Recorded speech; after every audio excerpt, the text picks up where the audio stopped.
이사야 30장 21절 함께 읽겠습니다. 이사야 30장 21절 시작. 너희가 우편으로 치우치는지 좌편으로 치우치는지 내 귀에서 말소리가 내 귀에 이르기를 이것이 정론이 너희는 이리로 행하라 할 것이요. 아멘. 너희가 우편으로 행하든지 좌편으로 행하든지 이렇게 번역하면 더 정확합니다. 뇌 뒤에서 말소리가 뇌 귀에 들려 이르기를. 아침 이 말씀을 묵상하면서 저 인생의 행로에 또렷한 음성들이 여러 번 들려왔는데요. 내 말소리가 내 귀에 들리거든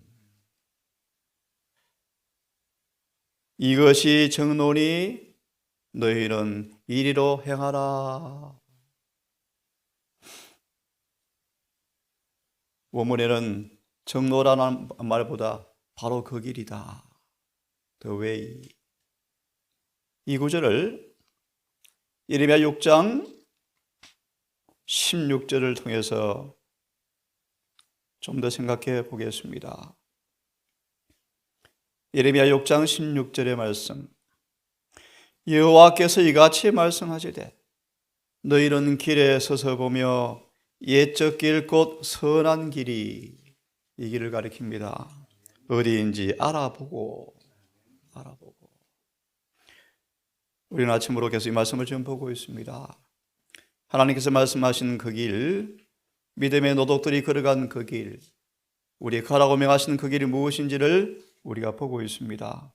율법과 증거에 일치된 그 길.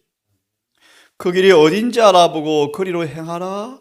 그리하면 너희 심령이 평강을 얻으리라 라고 하지만 그들이 대답이 우리는 그리로 행하지 않겠노라 라고 하였더라. 6장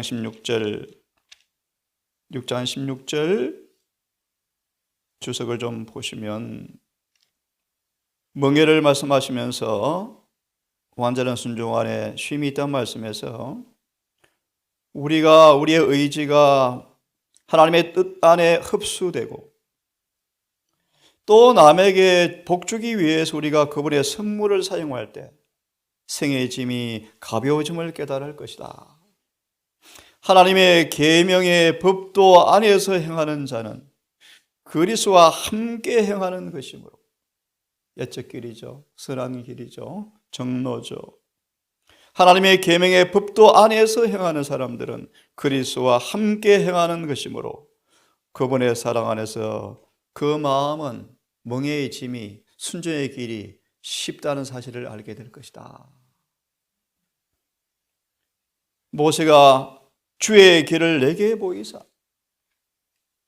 내게 주를 알리소서 가랴 본게 말씀을 드렸습니다. 우리는 매일 그분을 알기 위해서 순종해야 한다.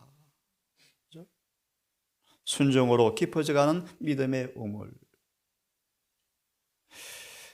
순종은 믿음으로 순종은 깊어져가고 순종으로 믿음은 더 깊어져가면서 하나님의 인도하시는 길이 더 환한 대낮같이 밝은 그런 경험이 있기를 간절히 바랍니다. 이어서 말하기를 여호와께 같이 말씀하시기를 그리로 행하라 라고 쭉 말씀하시면서 그 마지막 문단을 봅니다. 그분의 말씀대로 그리스도를 믿고 전적으로 그분의 보호하심에 영혼을 맡기는 곧 그분의 명령의 생애를 맡기는 자들은 평강과 평온을 얻을 것이다.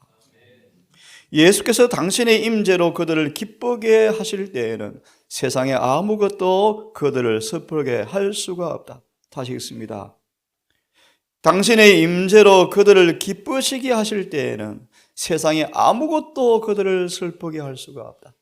완전한 순종에는 완전한 쉼이 있다.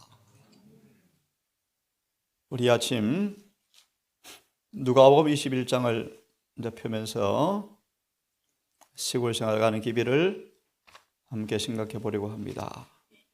누가복음 21장 기억하기 쉬운 구절인데요. 21절 20절부터 제가 읽습니다. 누가복음 21장 20절부터 21절을 읽겠습니다. 너희가 예루살렘이 군대들에게 에워싸이는 것을 보거든. 참 정확한 번역이죠, 그죠? 그 멸망이 가까운 줄을 알라. 교회정원 5권을 통하여 이미 우리는 보았습니다. 464페이지, 465페이지 말씀. 마태 24장 15절에서는 읽는 자는 깨달을진저 선지자 다니엘이 말한 바, 우리 이미 무엇인가를 보았습니다. 그때 로마의 군대 깃발이 예루살렘의 성벽 수마일 밖에 에워싸 오는 것을 보거든.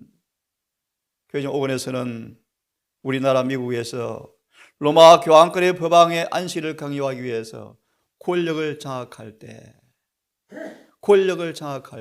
그래서 입법을 통하여 권력을 장악할 때 그렇게 번역합니다. 그때 유대에 있는 사람들은, 지금 저와 여러분들은 산으로 도망할지며, 문자 그대로 산입니다. 오늘 많은 도시에 있어도 그분의 임재가 있으면 산이라고 해석한 분이 계시더라고요. 아닙니다, 여러분. 문자 그대로 산으로 도망하라. 좀 더 의미를 덧붙이면 궁벽한 곳으로, 인적이 드문 곳으로, 그렇게 번역해 놓았죠. 성내에 있는 사람들도 나갈지며, 그 다음 말씀을 잘 보세요. 시골에 있는 사람들도, 촌동네에 있는 사람들도 그 마을에 들어가지 말고 빨리 산으로 도망가라 라고 성경은 되어 있습니다. 흠역의 성경의 번역을 다시 읽습니다. 그때 유대에 있는 사람들은 산으로 피하고 도성 안에 있는 사람들은 시골로 가되 시골에 있는 사람들은 도성으로 들어오지 못하게 하라. 이 번역이 좀 더 정확한 것 같습니다. 그럼 왜 떠나야 합니까? 왜 떠나야 합니까? 군대들에게 에워싸인다라는 말이 의미가 무엇입니까, 여러분? 이사야 36장 7절을 보시면 사단이 이렇게 말합니다. 너희의 보호자가 떠나서 너희는 내 밥이 되었다라고 외치죠. 오늘 도시에서 성령이 먼저 거두어지고 있습니다. 하나님 임재가 떠나가고 있습니다. 특별히 이 본문의 말씀에서 슬픈 사실은 성소와 안식일이 더럽혀졌습니다. 에스겔 9장, 10장, 11장 성령께서 너무너무 아쉬워하시면서 교회 문지방에서 한참 걸려서 머뭇거리는 모습이에요. 10장 성소 문에서 문지방에서 성령이 떠나죠. 지금 그런 지경에 우리가 살고 있습니다. 어디로 떠나갈 것인가? 이 질문이 참 저한테 어려운 질문입니다. 산과 시골이 뭘 의미할까? 왜 실제 유대 산중과 시골로 도망가라 그랬을까? 이런 말씀들을 우리 찾아볼 텐데요. 오늘 본문 보기 전 감동적인 말씀 하나 읽어드리고 공부를 좀 하겠습니다. 우리가 겪을 경험의 예시입니다. 교회정원 1권 371페이지. 나는 왈된 서인들이 그들의 신앙을 위하여 얼마나 고난을 다하였는지를 계시로 보았습니다. 대쟁투 1장, 2장, 3장은 우리가 경험할 경험이요, 1세기의 핍박이 앞으로 재현되어집니다. 무시무시할까요? 그래서 이번 안식일은 제가 죽음과 부활에 관한 말씀을 어르신들 위해 좀 드릴 텐데요. 주님께서 절박한 위기가 자꾸 가까우면요, 주님의 신실한 종들을 갑자기 무덤으로 데려가실 거예요. 자, 이 왈된 시인들이 신앙 인해서 얼마나 고난을 당하셨는지를 보았다. 그들이 양심적으로 말씀을 연구하고 그들이 받은 빚대로 살았다. 그들은 핍박을 받고 그들의 가정에서 쫓겨났다. 앞으로 그럴 때가 옵니다. 재산은 빼앗기고 그들의 집은 불탔다. 이 말씀이 의인은 7번 넘어질지라도라는 구절입니다. 의인이 집이 불타고 재산이 빼앗기고 가정에서 쫓겨나고 그럴지라도 그들은 산으로 도망을 갔으며 거기서 말할 수 없는 고생을 했다. 앞으로 그럴 거예요, 여러분. 희야와 피곤과 추위와 헐벗음을 견디었다. 왈된 시인들. 그들 중 많은 사람들은 얻을 수 있었던 유일한 옷감은 짐승 가죽뿐이었다. 그들은 흩어진 자들과 집 없는 사람들인데 함께 모여서 목소리를 높여서 노래하였고, 그래서 내 이름으로 고난받기에 합당하다고 인정해 주신 주님을 찬양하였다. 얼마나 멋집니까, 여러분? 그들은 피차에 용기를 주고 격려했다. 그리고 보잘것없는 그들의 피난처를 주신 하나님에 대해서 감사했다. 그들의 자녀들은 대부분 추위와 굶주림으로 병들어 죽었다. 앞으로 여러분 그런 때가 옵니다. 엘와이스 우리 목전에 아이 죽어가는 것을 주님 기도 응답하지 않아요. 죽게 내버려 두셨어요. 그래서 아이 남편이 죽었을 때 기진해버려 기진 탈진해서 온몸에 힘이 빠졌을 때 주신 계시가 이 계시거든요. 자금 이후로 주 안에 잠드는 복이 있다. 하나님이 데려가셨어요.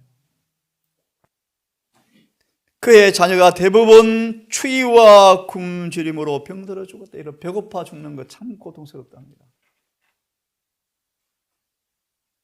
그러나 하지만 부모들은 그들의 신앙을 뿌리는 것에 대하여 한순간도 생각하지 않았다. 그들은 세상의 안락이나 세속적 부보다 훨씬 나은 하나님의 사랑과 은총의 상급을 받았다. 그들은 하나님께 위로를 받고 즐거운 마음으로 상급의 보응을 기대했다. 앞으로 저와 여러분들이 살 경험의 예시입니다. 예수님은 말씀을 듣고 있는 제자들에게 배역한 이스라엘에게 내릴 심판,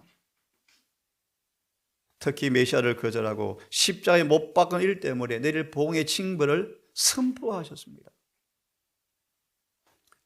두려운 사건이 절정에 이르기 전에 분명한 징조가 있을 것이다.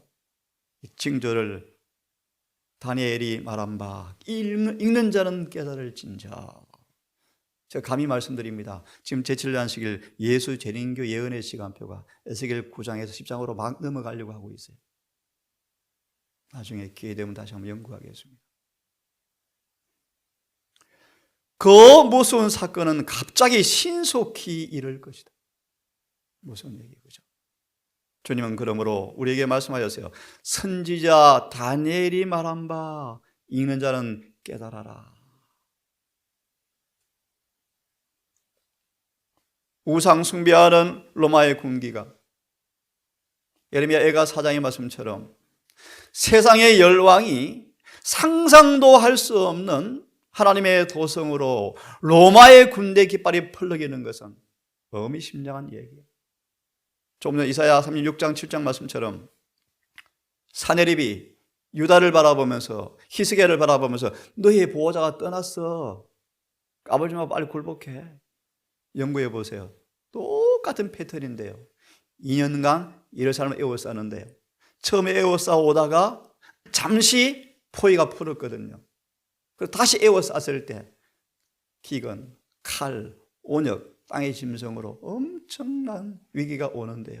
이 패턴이 똑같은 패턴이에요. 자, 경고하는 징조가 보일 때, 여러분, 징조가 이루어지면 의미 없습니다. 그죠? 징조가 보일 때 도망하기를 원하는 사람들은 지체 없이 서둘러 도망가야 한다. 예루살렘을 물론이요, 온 유대 땅에 있는 사람들도 도망하라는 신호에 즉시 순종해야 할 것이다. 여러분, 누가 신호를 보냈습니까? 예를 하나 듭시다. 한 젊은 청년이 7년간 매일 거리에서 얘기했나요? 근데 잡아 죽였죠. 도망가라, 도망가라, 빨리 도망가라. 7년을 외친 젊은 청년을 때려서 잡아 죽였습니다. 신호에 즉시 순종해야 할 것이다. 지금은 신호가 잘 안 보이죠. 오히려 도시로 점점 시골도 어려워서 자꾸 도시로 가죠. 이제 그때 신호가 들릴 때 지붕 위에 있던 사람은 아무리 값진 보물이라 할지라도 그것을 건지기 위해서 내려가서 집 안으로 들어가지 말라. 근데 징조가 보이고 법령이 내릴지라도 얼마가 약간의 기회가 주어지니까 땅값을 싸게 하면 팔린다고 그럽니다. 그때요, 집에 보물을 가지러 가래요? 지체 없이 도망가랍니다. 사단이 IQ가 너무너무 낮은가 봐요. 그런 분보다요. 싼 값에 팔리면 팔린다고요? 절대 그런 일 없습니다. 밭과 포도원에 일하는 사람들은 더운 날에 일하기 위하여 벗어둔 겉옷을 가지러 되돌아가므로 이렇게 절박했나 봐요. 그죠? 시간을 써서는 안 될 것이었다. 그들은 다른 사람들과 함께 멸망을 당하지 않기 위해서 한순간도 지체하지 말아야 할 것이었다. 왜 떠나야 하는가? 절박한 임박한 멸망이 임했습니다. 왜 유대 사람들이 이런 분명한 경고를 거절했을까요? 참 아름다웠답니다. 인간의 생각으로 멸망당하는 것을 상상도 할 수 없는 환경이었답니다. 마치 노아처럼 미친 자라고 밖에 불릴 수 없는 환경이었답니다. 지금 그리 앞으로 1000년이 가도 있으면 제일 못한대요. 복음 전파 안 되었다고요. 소망 감람산에서 보시면 12자 70인자에게 성령을 주시자 한 세대 만에 사람이 사는 땅끝까지 복음이 전파되어 버렸다. 성령께서 신실한 자들에게 임하실 때가 되었습니다, 여러분. 천지는 없어지겠지만 주의 입에 나온 말씀은 한 획도 없어지지 않고 그대로 이루어질 것입니다. 예루살렘은 죄로 인하여 이미 진노의 선고를 받았으며 이미 계시록 6장을 연구해 보시면요, 이미 하나님의 심판의 물방울은 이미 떨어지고 있다라고 말씀하고 있죠.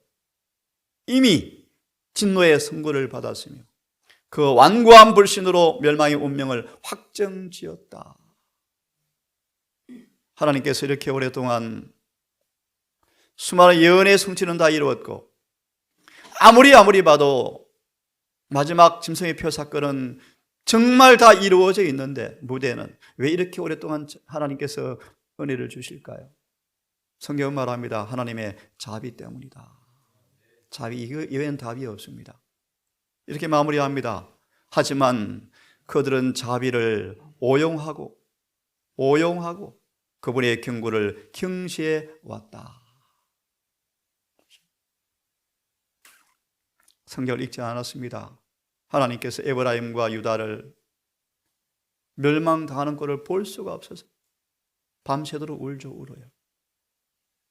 감람산 위에 예수님께서 대성 통과하시며 오셨지 않습니까? 근데 11 제자는 왜 오시는지 몰라요. 갑자기 기억이 납니다. 화이시 한 번은 그런 글을 썼습니다. 나는 좀처럼 울지 않는데 지금 너무나 많이 눈물이 나서 글을 쓸 수가 없어요. 송이가 다 눈물에 젖었습니다. 왜요? 이 글을 쓰지만 이 말을 들어 안 들어요? 안 들어요. 주님은 40년간이나 예루살렘의 운명을 연기하셨다. 미루오셨다. 하나님의 섭리입니다. 미루오셨다. 오래 참으시면 너무너무 놀라웠다. 로마서 4장의 말씀, 3장의 말씀이죠. 그분의 오래 참으심을 멸시하죠. 4장이에요. 그러면서 시편 50편, 하나님은 우리와 같은 줄로 알았도다. 어느 부모가 자식을 버리겠느냐? 천만의 만만의 말씀, 성령을 주님은 거두셔요. 그걸 예수께 계시로 보셨잖아요.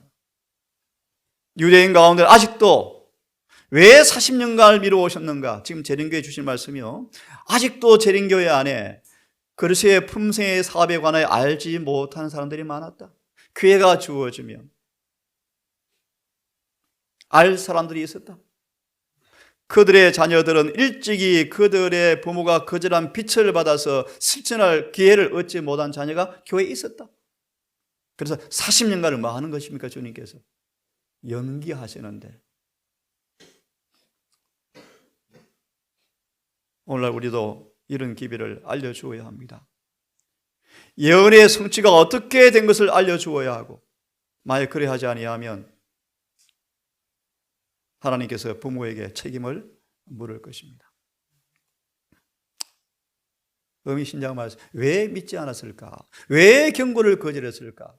미신적 믿음 때문이었다. 미신적 믿음. 아담과 하와가 범죄한 다음, 분명한 그분의 명령을 어기고 범죄한 다음 그들의 마음에 생긴 과학이 하나 있어요. 뭐죠? 하나님은 너무너무 자비하셔서 그렇게도 수많은 사랑의 증거를 준 것이 분명한데 엄격하게 처리하지 아니하실 거야. 한번 봐주실 거야. 미신적 믿음이랍니다. 기만 당한 자들의 모습과 촛대가 거두어진 모습인데요. 한번 보세요. 오늘 장로님 참 기도하신 게 저 마음이 찡했는데요. 부끄럽기도 하고요. 이 동산이 더 사랑과 더 자비가 충만한 동산. 연합이 정말 이루어지는 것. 한 진리와 한 견해로 일치하는 것. 아직은 많이 멀었지만 불언간 자모와의 사랑으로 이기심 없는 모습으로 하나가 되는 것. 드디어 핍박이 오는 순간 준비된 모습으로 유무상통하는 교회. 늦은 비 직전에 우리의 모습 되셔야 돼요. 참 보십시오. 멸망 직전의 성전의 모습 보십시오. 서로 박해, 약탈, 신성한 성전까지 포항무독. 교회는 시체로 얼룩지고 성소는 시체로 더러워지고. 그런데요, 그 당시 수많은 거짓 종교 지도자들은 예루살렘이 멸망될 멸망되지 아니하므로 염려할 필요가 없다는 모독적인 억측으로 공공연하게 설교하였답니다. 그리고 그들의 세력을 더욱 확고하기 위해서 거짓 선지자들을 매수하고 비록 성전이 로마군에게 포위되어 있음에도 불구하고 백성들에게 하나님의 구원을 기다려야 한다고 공포하게 하였다. 그러므로 많은 사람들은 최후까지 지극히 높으신 하나님께서 개입하셔서 그들의 원수를 무찔러 주실 것이라는 신념을 꼭 붙잡았다. 믿음이 너무 좋습니까? 거짓 마귀의 믿음이요. 그러나 이스라엘이 거룩하신 하나님의 보호를 거절하였으므로 이제 그들에게는 아무런 방비가 없었다. 이게 미신적 믿음이요. 예레미야 7장을 인용합니다. 여호와의 성전이라, 여호와의 성전이라. 소돔이 멸망하기 전 롯에게 기회를 보냈습니다. 도망하라. 생명을 보존하라. 머무르지 말라. 교회정 사권 111페이지, 대쟁투 54페이지.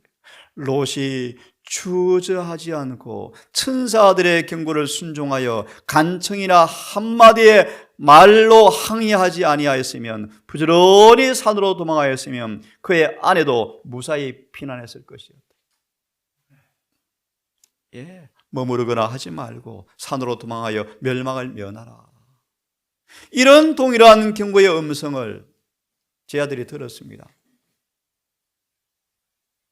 그들의 소유물을 지키기 위해서 머무르지 말고 기회를 놓치지 않고 도망해야 한다. 모든 걸 다 버리고 나오라고 그럴 때 롯이 아연실색해버렸다. 기절초풍했다. 어떻게 가면 어떻게? 부도덕한 사람들에게 결정적으로 불리하여 생명을 얻을 수 있는 한 탈출구가 있었다? 노아의 날에도 있었고요, 예루살렘 멸망 전에도 있었던 것처럼 지금 역시 말세에도 그리할 것이다. 당신의 백성들로 하여금 널리 퍼진 죄악에서 도시에서 떠나라고 명하시는 경고의 기회를 통해 하나님의 음성이 지금 또다시 들리고 있다. 들린다. 저는 너무너무 감사해요. 찬양처럼 뒤돌아보면 너무너무 감사해요. 하나님께서. 오늘 말씀을 읽고 오늘은 끝내겠습니다. 율법을 깨뜨리고 법안권의 제도를 강요하기 위해서 미국에서 의회에서 떠나서 스스로 법안권의 제도를 강요하기 위해서 손을 잡을 때 미국은 완전히 하나님께로부터 분리될 텐데, 개신교회가 로마와 세력과 손을 잡기 위해서 구렁을 넘어, 구렁하죠, 구렁. 하나님의 순종과 불순종의 경계선이요. 구렁을 넘어 손을 뻗게 될 때, 부자 나사로와 부자와 그 비유에서 구렁을 가리켜서, 큰 심년을 가리켜서 불순종의 그 구렁은요, 누구도 메꿔줄 수 없죠. 이 구렁을 넘어 손을 뻗게 될 때, 강신술과 악수하기 위해서 깊은 심년의 저편으로 건너갈 때, 이 삼중연합의 영향 아래 로마와 미국과 강신술이 우리나라 개신교회가 공화정부로부터 헌법의 모든 원칙을 거부하고 법안권의 거짓과 속임을 퍼뜨릴 준비를 갖추게 될 때 우리는 놀라운 사탄의 활동 시기가 왔다는 것과 끝이 가까웠다는 것을 알게 될 것이다. 로마 군대의 접근이 예루살렘에게 있어서 임박한 예루살렘의 멸망에 대한 징조가 되었던 것처럼 이 배교는 우리에게 하나님 오래 참으신 한계는 끝났고 우리나라 죄악의 잔이 찼고 자비의 천사가 바야흐로 날아가서 다시 돌아오지 않을 것이라는 징조가 될 것이다. 하나님의 백성들은 그때 선지자들이 야곱의 말씀을 언급된 그 환난 때에 묘사한 그 고통과 난간의 장면으로 돌입하게 될 것이다. 이전에 초기 환난이 있죠. 초기 환난. 그죠? 그래서 초기 환난은 이를 분명히 내리고 이 야곱의 환난 오기 직전까지 환난인데 이 환난이 제일 힘들 거예요. 짧은 환난이 아닙니다. 잘못되었습니다. 긴 환난이에요. 긴 환난. 야곱의 환난은 짧게 끝날 것입니다. 여러분, 이 초기 환난을 위해서 주님이 시골 생활을 명령하셨습니다. 계속해서 말씀을 연구하겠습니다. 자비하신 아버지, 이사야 30장 21절, 예레미야 6장 16절, 계시록 2장 7절 7번 반복된 말씀처럼 귀 있는 자는 성령께서 교회들이 하신 말씀을 들을지어다 라는 말씀 앞에 우리의 귀가, 양심의 귀가, 마음의 귀가 열려서 바울처럼 믿음의 선배처럼 또렷한 주의 음성을 날마다 듣고 살아가는 행복자가 되고 싶습니다. 아버지, 이 천년계 속에서 성경과 정언을 통하여 날마다 말씀하시는 예수의 음성을 듣고 이것이 정론이 그리로 걸어가라 라는 또렷한 음성 앞에 주저하거나 머무르지 않고 순종하는 믿음 주시기를 기도합니다. 아버지, 이것이 성공적인 기별로 사는 모델이 되고 싶습니다. 우리의 공언의 말과 우리의 삶의 모든 모습이 율법과 일치하는 모습을 통하여 누구도 부인할 수 없는 하나님의 증거를 환하게 증거되기를 간절히 소망합니다. 우리 개인마다 가정마다 주님 은혜를 베푸셔서 정말 물과 성료로 더 거듭나게 하시고 매사에 주의 법이 입술에 있게 하시고 행동마다 율법이 이루어지게 하셔서 정말 성령께서 이곳에 치리하시고 천사들이 보호하는 이곳이 되게 해 주시옵소서. 부른 장래 불가피한 많은 사람들이 이곳을 찾아들기 위해서 몰려올 때 우리의 준비된 품성과 모습으로 그들을 위로하고 또 말씀으로 양육하고 또 근고하고 훈계하고 인도하는 주의 종들로 다 자라게 하셔서 이 동산이 늦은 배 군대 마지막까지 복음을 외치고 전하다가 살아서 주를 만나는 그런 동산 되게 해 주시옵소서. 아버지, 오늘도 한날을 또 전장터에 가오니 우리 모든 삶에 성령님 친히 주대해 주셔서 실패하지 않고 넘어지지 않고 승리를 하여 주 앞에 승리의 전리품으로 하루를 마감할 수 있도록 인도해 주시옵기를 예수님 이름으로 기도드리옵나이다.